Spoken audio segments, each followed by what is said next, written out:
Marcher par l'esprit. Genèse 13, 1-18. Abram remonta d'Égypte vers le midi, lui, sa femme, et tout ce qui lui appartenait, et Lot avec lui. Abram était très riche en troupeaux, en argent et en or. Il dirigea ses marches du midi jusqu'à Béthel, jusqu'au lieu où était sa tente au commencement, entre Béthel et Haï, au lieu où était l'autel qu'il avait fait précédemment. Et là, Abram invoqua le nom de l'Éternel. Lot, qui voyageait avec Abram, avait aussi des brebis, des béhufs et des tentes. Et la contrée était insuffisante pour qu'ils demeurassent ensemble, car leurs biens étaient si considérables qu'ils ne pouvaient demeurer ensemble.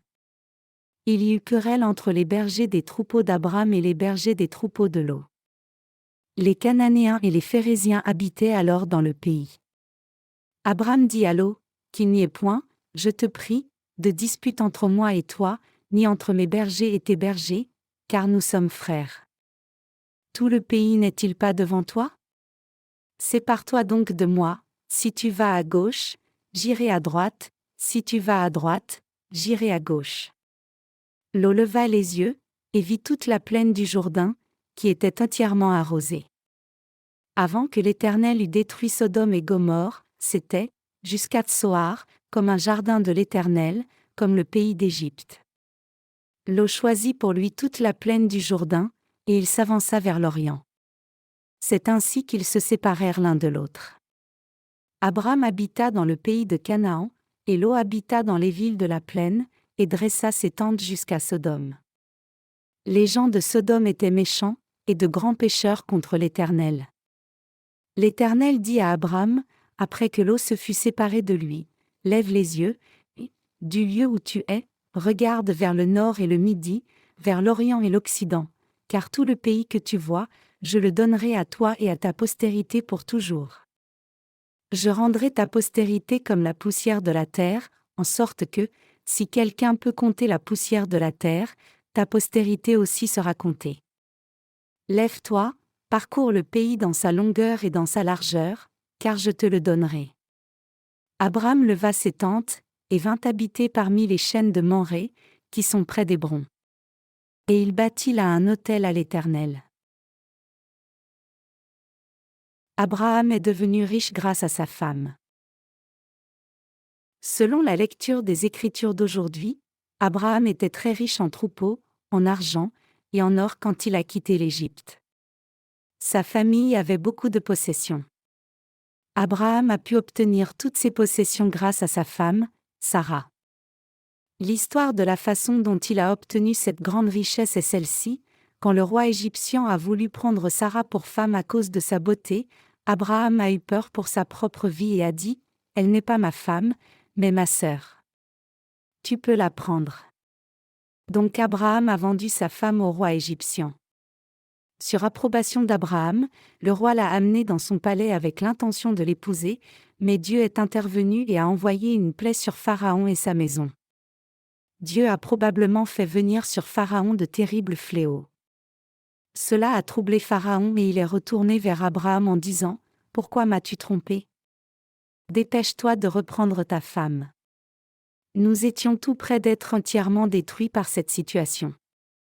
Et il a laissé la femme d'Abraham partir. Donc Pharaon a donné à Abraham beaucoup de possessions afin d'apaiser Dieu. Dans une situation périlleuse comme celle-ci, Dieu a gardé Sarah et l'a ramenée vers Abraham. Finalement, Abraham a récupéré sa femme sans qu'on y ait touché, et en plus il a reçu beaucoup de possessions avec sa femme, au moyen de la grâce de Dieu. À l'époque, Abraham et Lot élevaient du bétail. À cause de la croissance soudaine de ses possessions et du nombre de brebis, ils n'avaient plus assez de place pour coexister. Le pays de Palestine n'était pas adapté à l'élevage des troupeaux et au pâturage. Alors que des pays avec de vastes plaines comme les USA et l'Australie peuvent avoir de grands troupeaux de bétail comme des brebis et des boucs qui peuvent errer sur des terres pleines d'herbe, la Palestine n'avait pas ce luxe. Il y avait beaucoup de déserts et de montagnes où pas un seul brin d'herbe ne se trouvait. Imaginez comment cela aurait été si Abraham et Lot devaient élever les troupeaux dans une telle pâture bondée et éparse. Ils ne pouvaient pas élever et nourrir toutes les brebis à un seul endroit. Après qu'ils soient devenus riches, un conflit est apparu entre Abraham et Lot. Finalement, le conflit est apparu entre eux. Les bergers du troupeau d'Abraham et les bergers de Lot commençaient à se battre pour le terrain. Les bergers d'Abraham ont dit : « N'est-ce pas notre droit de nourrir d'abord les troupeaux de l'oncle avant ceux du neveu ? » Et les bergers de Lot ont réagi alors : « Quand avons-nous parlé de l'ordre dans la famille pour nourrir le bétail ? » Abraham et Lot ont entendu parler de ce conflit. Quand Abraham a découvert ce conflit sérieux, il est allé voir son neveu Lot. Il a pu voir que son neveu était obsédé par toutes ses possessions, y compris l'élevage. Donc Abraham a fait une suggestion à Lot. « Fils, ne nous disputons pas pour cela. Tu es mon neveu et tu es venu avec moi jusqu'à présent depuis chez toi, alors quelle est la raison de ce combat ?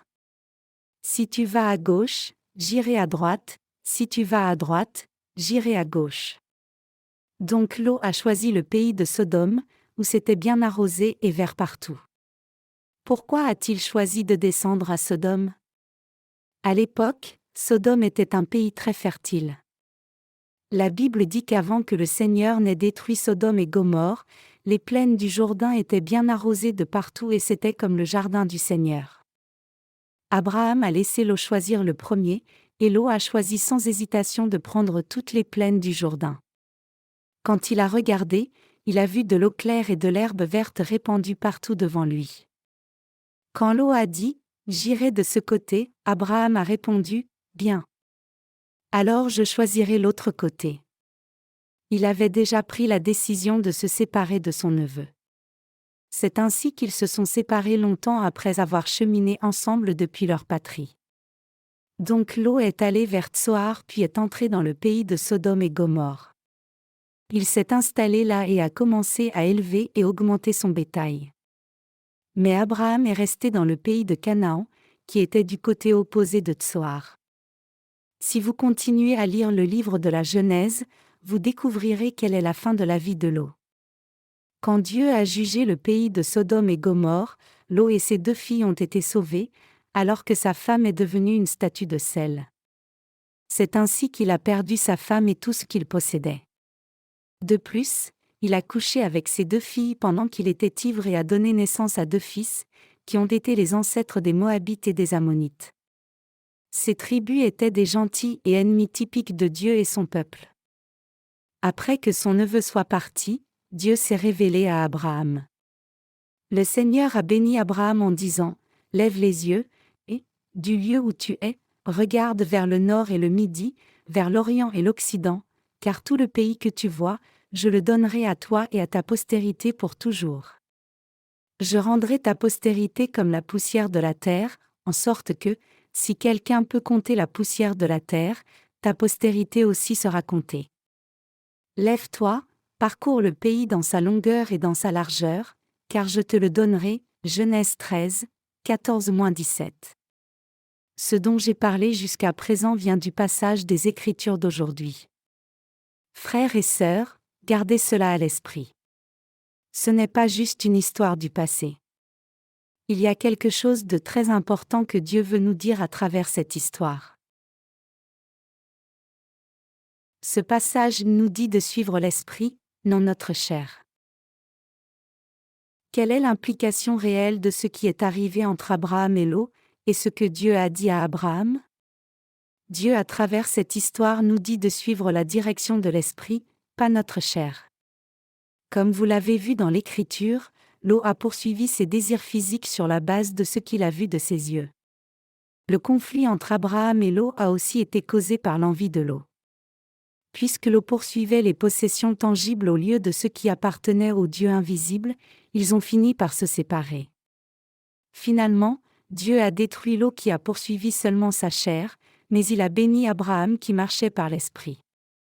Ce passage nous montre clairement comment ceux qui suivent l'esprit sont très différents de ceux qui suivent les désirs charnels du monde. Abraham était un homme de foi qui suivait l'esprit de Dieu. Donc, il n'a pas aimé la façon dont son neveu vivait, parce qu'il poursuivait seulement la chair. Abraham a dit à Lot que s'il allait à gauche, il irait à droite, et que s'il allait à droite, il irait à gauche. Il a dit qu'il ferait l'opposé de ce que Lot ferait. Ton cœur est corrompu. Choisis d'abord. Je choisirai l'opposé. Il a dit à son neveu qu'il ferait l'opposé de ce que Lot allait faire, en d'autres termes, il allait suivre la direction de l'esprit et non sa chair. Dans une perspective du monde, Abraham a perdu beaucoup de bonnes choses quand son neveu l'a quitté. De quoi a-t-il été privé? Il a été privé des terrains fertiles de Tsoar et des plaines du Jourdain. Ne connaissez-vous pas tout le Jourdain? Les terres le long des rives avaient de verts pâturages. C'était l'endroit parfait pour élever et nourrir le bétail. Par contre, le pays de Canaan n'avait pas de rivière et n'était qu'un désert stérile. Abraham, qui venait de choisir le pays de Canaan, était apparemment sur le point de faire banqueroute. Mais aussitôt que son neveu est parti vers les terres fertiles, Dieu est apparu à Abraham tout de suite. Et il lui a promis, « Lève les yeux, et, du lieu où tu es, regarde vers le nord et le midi, vers l'orient et l'occident, car tout le pays que tu vois, je le donnerai à toi et à ta postérité pour toujours. » Genèse 13, 14-15. Il a promis de le bénir lui et ses descendants pour toujours. Nous serons détruits si nous poursuivons notre chair après être nés de nouveau. Cette histoire signifie que si nous suivons l'Esprit par la foi, et que nous prêchons l'Évangile ensemble avec l'Église de Dieu, non seulement Dieu nous donnera l'héritage de la terre mais il sauvera aussi nos descendants et les autres âmes à travers nous. Il est écrit dans la Bible, « J'ai été jeune, j'ai vieilli, et je n'ai point vu le juste abandonné, ni sa postérité mendiant son pain. » Psaume 37, 25. Dieu ne manque jamais de donner à ceux qui suivent l'Esprit l'héritage sur cette terre de même que les bénédictions célestes pour sauver d'autres âmes. Les justes et leurs descendants qui suivent Dieu ne doivent jamais mendier leur nourriture. En d'autres termes, il n'y a pas de mendiants parmi les justes. C'est parce que Dieu leur donne l'héritage de cette terre. Non seulement Dieu donne à ses disciples les bénédictions spirituelles, mais aussi les propriétés de cette terre. Donc, la Bible dit, « Heureux l'homme qui ne marche pas selon le conseil des méchants » Psaume 1, et « Les justes posséderont le pays, et ils y demeureront à jamais » Psaume 37, 29. Hériter le pays est une expression très commune dans la Bible. Chers croyants, que nous dit Dieu à travers ce récit entre Abraham et Lot? Il nous dit qu'il prendra soin de ceux qui suivent Dieu et l'Esprit, et qu'il leur donnera aussi l'héritage de cette terre. L'héritage des cieux et de la terre est une promesse garantie pour ceux qui croient en lui. Mais que va-t-il se passer pour ceux qui ne suivent pas l'Esprit mais la chair? Ceux qui suivent la chair même après être nés de nouveau seront privés de tout à la fin. Les descendants ne seront pas sauvés, et il n'y aura personne qui soit sauvé à travers eux. Voyez-vous ce que je veux dire? Ceux qui suivent la chair et leurs descendants ne seront jamais sauvés. Je crois que c'est exactement ce que Dieu nous dit. Il nous a montré par cela comment chaque groupe est récompensé pour ses actions, en nous disant de suivre l'Esprit si nous disons être à la suite de Dieu. Qu'est-ce qui cause une perturbation dans nos cœurs après que nous ayons reçu notre salut? Chers croyants, pourquoi les gens ont-ils des conflits en eux-mêmes après avoir reçu le salut? Qu'est-ce qui amène ces perturbations dans nos cœurs? Pourquoi sommes-nous toujours agités et dépassés pendant que nous suivons Dieu? La réponse est que deux désirs différents montent en nous, un désir est de suivre l'Esprit et l'autre est de poursuivre la chair. Ces deux désirs commencent à se confronter l'un à l'autre dans notre cœur. Puisque ce que nous pouvons voir fait partie de la chair, les gens aiment naturellement suivre la chair. Par exemple, quand Lot a regardé les plaines fertiles et grasses du Jourdain dans le pays de Tsoar, il n'a pas hésité à choisir ce terrain en pensant « c'est certainement un bon pays ». Qu'est-ce que cela change que je quitte mon oncle? Je choisirai absolument le pays de Tsoar, dans les contrées de Sodome et Gomorrhe. Mais Abraham, qui suivait l'Esprit, ne pouvait pas demeurer avec lui plus longtemps. Même s'il avait besoin de bons pâturages pour ses brebis et boucs, il ne pouvait que se déplacer vers le désert stérile. Puisqu'il avait déjà promis qu'il irait à droite si l'eau choisissait la gauche et qu'il prendrait la gauche si l'eau choisissait la droite. Il était évident qu'il allait faire banqueroute dans ces déserts stériles, mais Abraham, qui suivait l'Esprit, ne pouvait plus rester avec l'eau. Chers croyants, les choses physiques que nous pouvons voir de nos yeux semblent si fiables. Nous pouvons imaginer dans nos pensées combien nous allons gagner à partir de cela. Cela ressemble à un chèque signé. Cela a l'air si prometteur que même les chrétiens nés de nouveau comme nous peuvent avoir envie de poursuivre la chair. Mais ce qui est certain, c'est que nous devons rejeter ces sentiments charnels et nous confier dans les promesses de la parole de Dieu à la place. Même si nos affaires devaient aller à la ruine pendant que nous suivons l'Esprit, nous devons croire que Dieu nous donnera des bénédictions dans cette terre comme héritage et fera l'œuvre de salut des âmes à travers nous. En d'autres termes, nous devons croire que Dieu nous bénira nous spirituellement mais nous donnera aussi l'héritage de ce pays ainsi qu'à nos descendants aussi. Dieu prend soin de nous fidèlement et nous donne toutes les bénédictions au point que suivre l'Esprit apporte des parties de ce pays et la vraie richesse de ce monde, ainsi que l'abondance des bénédictions spirituelles. Dieu n'abandonne pas ceux qui vivent pour l'Évangile et travaillent avec son Église. C'est la promesse absolue de Dieu. Nous ne devrions pas considérer ce qui est arrivé à Abraham et Lot juste comme un événement historique. Abraham est devenu un homme de grande richesse en suivant Dieu et le Saint-Esprit, et ses descendants ont aussi pu occuper un bon pays. Tous ceux qui résident actuellement dans le pays de Canaan sont aussi des descendants d'Abraham. Tout le pays que tu vois, je le donnerai à toi et à ta postérité pour toujours, Genèse 13h15, et les descendants d'Abraham ont occupé le pays d'Israël. Comme vous le savez sans doute, les Israélites ont réclamé leur pays qu'ils avaient perdu pendant environ 1900 ans. La promesse de Dieu qui disait « Parcours le pays dans sa longueur et dans sa largeur, car je te le donnerai » Genèse 13h17, a été accomplie à ce moment-là. Nous devons avoir une réponse absolue à la question de savoir qui va prospérer, celui qui suit l'esprit ou qui suit la chair. La Bible nous dit qu'Abraham, qui suivait l'esprit, est devenu plus prospère que Lot, qui suivait la chair. Abraham représente tous les gens qui suivent l'esprit et la parole de Dieu, même s'ils sont invisibles. Nous devrions poursuivre l'esprit en dépit du fait que nous vivions dans la chair. Même ceux qui sont nés de nouveau ont deux pensées différentes, l'une est comme Lot et l'autre est comme Abraham. Ces deux pensées se confrontent l'une à l'autre dans nos cœurs. Tout comme Abraham et Lot se sont confrontés l'un à l'autre, ces deux pensées se combattent l'une l'autre dans nos cœurs. Comment puis-je vivre? Que dois-je manger? De quoi me vêtir? Si je vais à l'église, je ne peux pas faire ceci ou cela. Je perds ceci et cela. Pour ne pas mentionner la perte physique, je gaspille aussi du temps. Puisque j'ai déjà reçu mon salut, je ne vais plus à l'église mais à la place je gagne de l'argent diligemment pour économiser pour le futur. Ces pensées mondaines montent dans nos cœurs. Cependant, dans des moments comme cela nous devons faire attention à ce que Dieu dit à ce propos. Dieu a dit clairement qu'il nous donnerait l'héritage de cette terre et sauverait les descendants de ceux qui le suivent. Nous devons nous rappeler de cette parole de Dieu et nous y tenir fermement.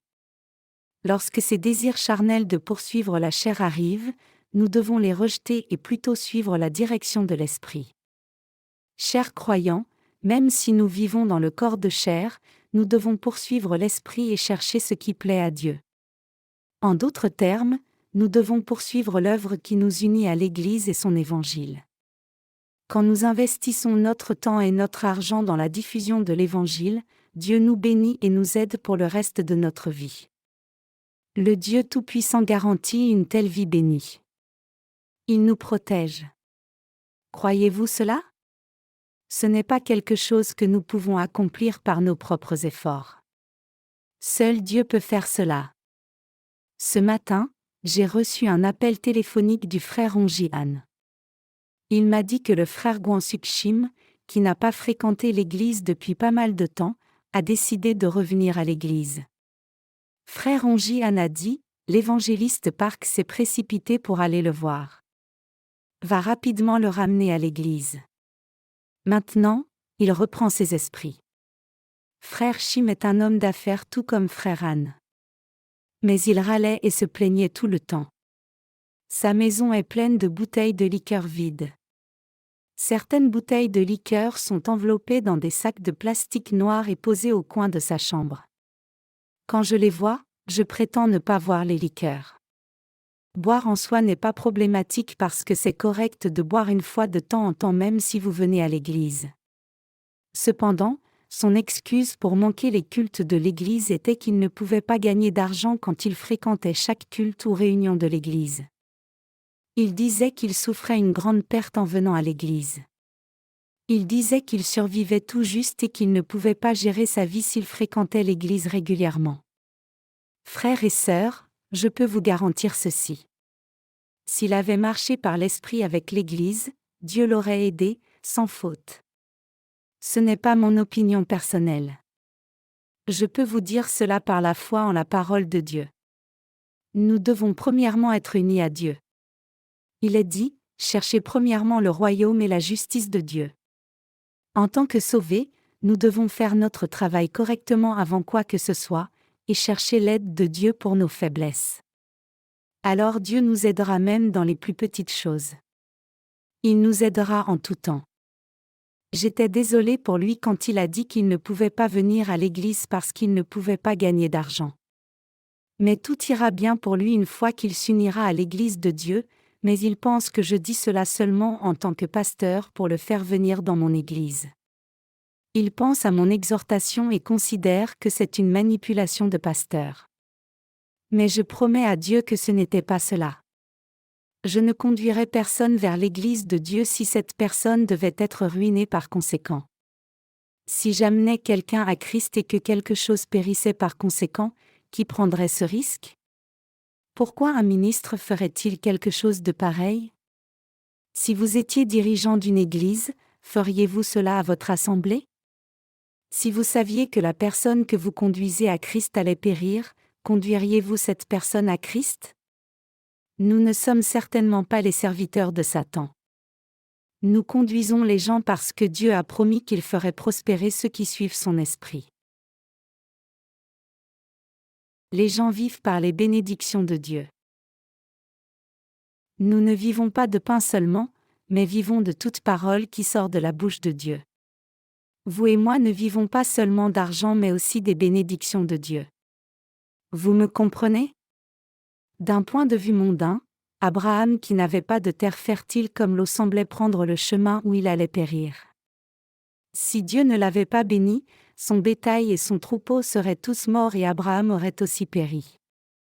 Au lieu de cela, la Bible nous dit que l'eau a fait banqueroute, alors qu'Abraham est devenu un homme aux grandes richesses. Non seulement Abraham, mais aussi son fils, Isaac, était un homme de grande richesse. Il avait beaucoup de brebis et 318 serviteurs, Genèse 14h14. Si vous faites le calcul, Abraham n'était pas seulement un homme riche. Combien avait-il de brebis? Combien coûte un bouc? Cela doit coûter $200 ou plus de nos jours. Alors, s'il avait 1000 boucs, il vaudrait $200 000 en dehors du reste du bétail. En ces temps, les gens qui élevaient du bétail étaient loin d'être pauvres. En calculant l'argent d'un troupeau de milliers de brebis, ils étaient riches à un point inimaginable. Chers frères et sœurs, nous sommes sauvés. Et nous suivons Dieu en vivant. Pour ceux d'entre nous qui ont reçu le salut, comment recevoir les bénédictions de Dieu est la question la plus importante. Et la réponse est de marcher par l'Esprit. Nous devons suivre l'Esprit. Si nous ne suivons pas l'Esprit mais plutôt la chair, nous serons considérés comme semblables à l'eau. Au commencement, ceux qui poursuivent la chair peuvent avoir l'air de réussir. Cependant, ils perdront tout à la fin. Qui est notre berger? C'est Jésus-Christ. Les troupeaux ont besoin d'être guidés et protégés par leur berger.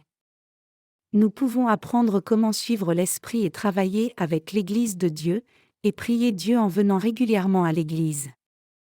Même ceux qui sont sauvés ne peuvent maintenir cette vie de foi authentique s'ils ne fréquentent pas l'Église de Dieu, mais sont plutôt en communion avec les gens de ce monde. Ils oublieront ce en quoi la foi authentique consiste.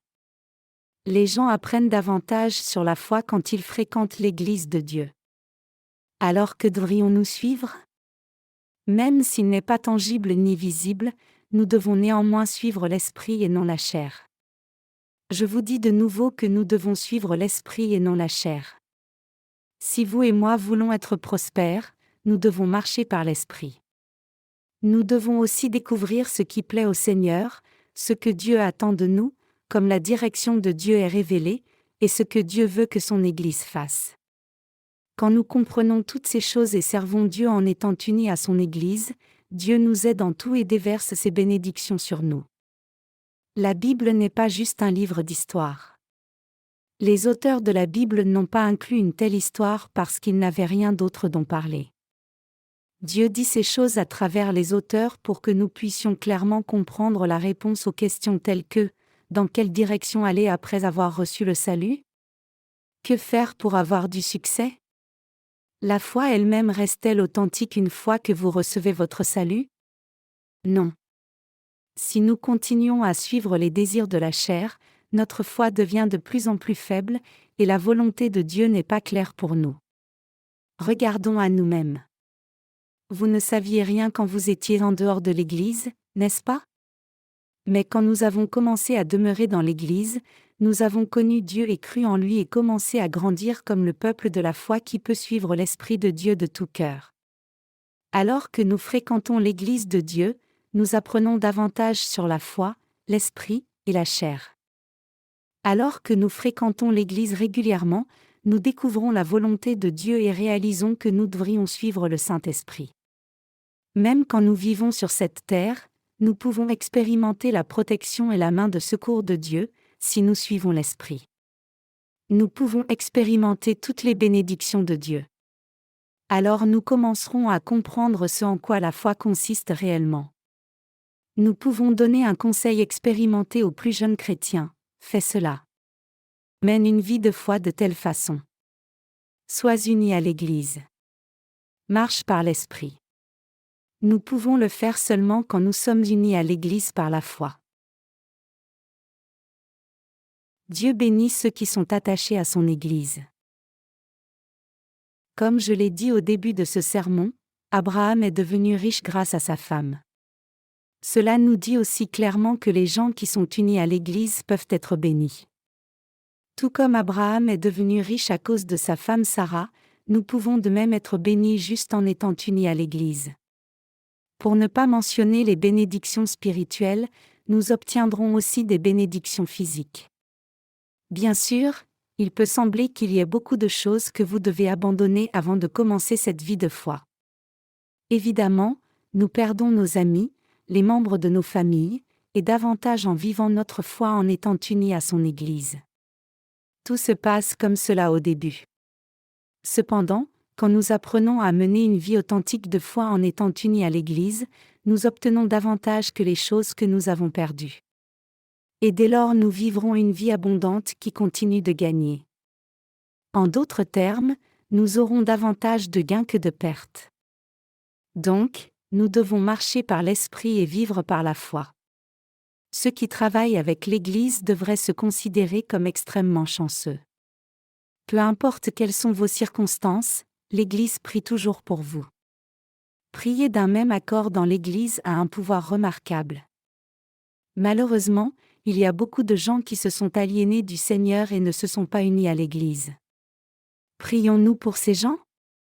Même si nous pensons que nous le devrions, ce n'est pas si facile de prier pour ces gens en réalité. Pour cette raison, ce sont toujours des étrangers pour nous. Une fois que certains quittent l'Église, ils sont exclus. Et cela signifie qu'ils sont exclus de la bénédiction de Dieu. Ce n'est pas parce que nous le voulons, mais cela fait partie du plan de Dieu qu'ils soient exclus. Pourquoi Dieu ne bénit-il pas ceux qui ne travaillent pas pour lui? Même si Dieu les bénit, ils n'auront pas idée d'où la bénédiction vient. Chers croyants, je vous dis cela encore et encore, être unis à l'Église de Dieu après avoir reçu la rémission de vos péchés est vraiment une bénédiction de Dieu. Il y aura sans aucun doute des désirs mondains dans votre chair. Mais une chose dont nous, fragiles, devrions toujours nous rappeler, c'est que nous devons être unis à l'Église, marcher par l'Esprit, et obéir à la parole de Dieu si nous voulons réellement prospérer. Si nous avons encore des problèmes en dépit d'avoir fait tout cela, alors nous devrions sincèrement porter le problème devant Dieu. Quand nous prions, nous pouvons découvrir quand Dieu nous aidera ou pas. C'est Dieu qui décide s'il veut nous aider ou pas. Notre travail est de faire de notre mieux dans la tâche qui nous est assignée. C'est pour cela que la Bible dit, « Cherchez premièrement le royaume et la justice de Dieu ». Cela signifie que nous devrions faire d'abord ce que l'Église veut que nous fassions. En d'autres termes, nous devons investir notre temps, notre cœur et notre argent premièrement dans la prédication de l'Évangile. C'est alors seulement que Dieu nous ajoutera toutes choses. C'est la promesse du Dieu Tout-Puissant. Donc, si nous voulons être bénis, nous devons marcher par l'Esprit et obéir à la parole de Dieu dans son Église. Dans le royaume de Dieu, il y a tant de choses qui sont différentes des affaires humaines. Ceux qui ont reçu la rémission des péchés et fréquentent chaque réunion de l'Église mèneront une vie de succès sur la terre. Mais regardez ceux qui pensent toujours à tout dans une perspective mondaine et se plaignent « Oh, non, je ne peux pas vivre comme cela. Je suis plus sage que ces gens dans l'Église, donc je ne vais pas fréquenter ces réunions-là. Je vais seulement aller écouter les sermons du dimanche. » Sont-ils vraiment plus sages que les saints fidèles qui fréquentent chaque réunion de l'Église de Dieu? Non. Une âme malsaine crée un corps malsain. Si vous avez quelques heures supplémentaires pour vous-même lorsque vous ne venez pas dans l'Église de Dieu, quelle différence faites-vous? Quand vous avez des heures en plus, les utilisez-vous pour de bonnes choses? Vous ne pouvez que gaspiller de l'argent en ces heures de plus. Dans le pire des cas, certaines personnes pensent: à quoi bon aller à l'église? Je lirai la Bible et essaierai de comprendre par moi-même, et mener une vie de foi par moi-même tout seul. Bien sûr, ils pensent qu'ils ne gaspillent rien ni ne perdent rien, car ils utilisent leur propre temps et argent pour eux-mêmes, et non pour le Seigneur. Mais veuillez garder cela à l'esprit. Dieu ne donne jamais des bénédictions glorieuses aux gens comme cela. Les gens reçoivent la prospérité, la santé et la richesse quand ils marchent par l'esprit. En suivant la chair, ne se souciant pas de l'esprit, vous subirez certainement la ruine physique. C'est une formule certaine que Dieu a faite. C'est une formule biblique et divine. Puisque vous et moi suivons bien la direction de l'esprit, je n'ai pas à entrer dans ces détails. Néanmoins, nous devons nous rappeler que Dieu comble nos besoins physiques de même que nos besoins spirituels quand nous marchons par l'Esprit. Vous me comprenez? Croyez-vous cela? Je loue le Seigneur. Je le loue et le remercie de nous avoir permis de mener une vie spirituelle et de nous avoir donné des leçons spirituelles.